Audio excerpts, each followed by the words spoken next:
dysfunctional healthcare system. The U.S. has the only privatized, unregulated healthcare system in the rest of the world.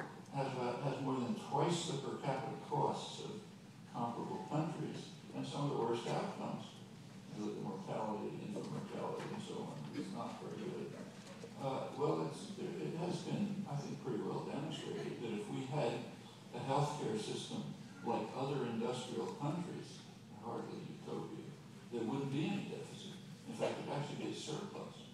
But you can't talk about this. And you can't talk about this because the financial institutions are too powerful. And in a declining democracy, it doesn't matter what the facts are, it doesn't matter what the public wants. It's pretty dramatic. Well, these have been major issues for years, that make back to the Occupy movement. They're now much more prominent and, in fact, much better understood because of the Occupy movements. But we should recognize, thinking about them, that there are pitfalls that you have to pay attention to. One pitfall, potential one, has to do with tactics. So the tactic of occupying space has been brilliantly successful and has had great impact. But tactics have a kind of a half-life. After a while, they start having diminishing returns. People don't like them. You have to do something else. At some point, I think maybe it's now, the Occupy movements have to go to broader objectives.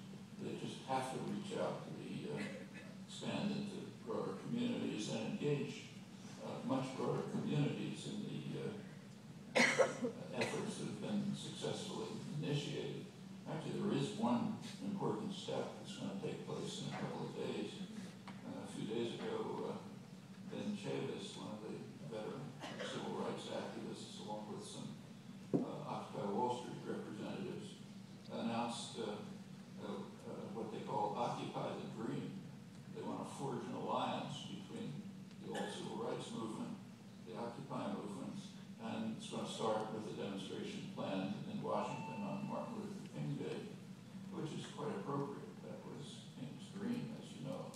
He was, of course, assassinated here when he was supporting a sanitation workers' strike and on his way to Washington to try to launch a queer people's movement. Well, the new coalition, they're calling what they're planning an American Spring, meaning inspired by the Arab Spring. And it could happen, but it will take dedicated efforts. Well, the movements have been criticized in the press for not issuing demands, which is partially true. So they haven't tried to forge a